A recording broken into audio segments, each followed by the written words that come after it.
Është zhvilluar në Bibliotekën Shkencore të Universitetit të Shkodrës leksioni i hapur vlerat natyrore dhe ekologjike në Shqipërinë e Veriut, si potenciale dhe perspektiva për zhvillimin e qëndrueshëm në rajonin e Shkodrës. Ky takim i drejtuar nga Dr.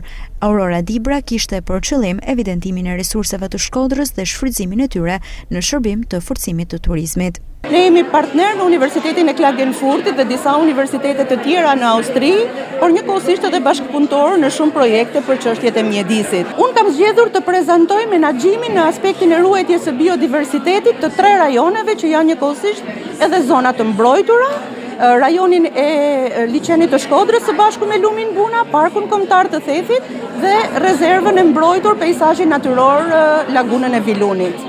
Pjesëmarrës në këtë takim ishin dhe profesor dhe student nga Universiteti i Klagenfurtit në Austri, të cilët zhvilluan punën e tyre studimore në Shkodër.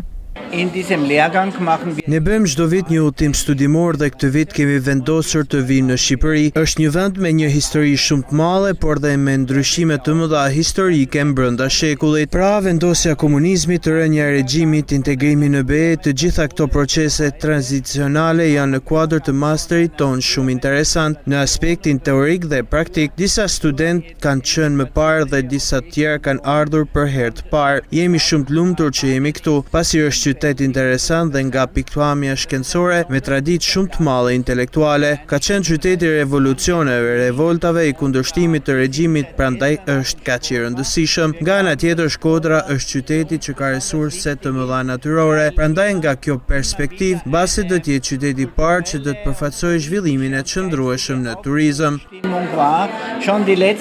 Ky takim i një rëndësie të veçantë se i takon turizmit dhe zhvillimit të qëndrueshëm në rajonin e Shkodrës, për i bashkë ekspert të fushës vendas dhe të huaj, por edhe student të Universitetit Luiç Gurakuçi.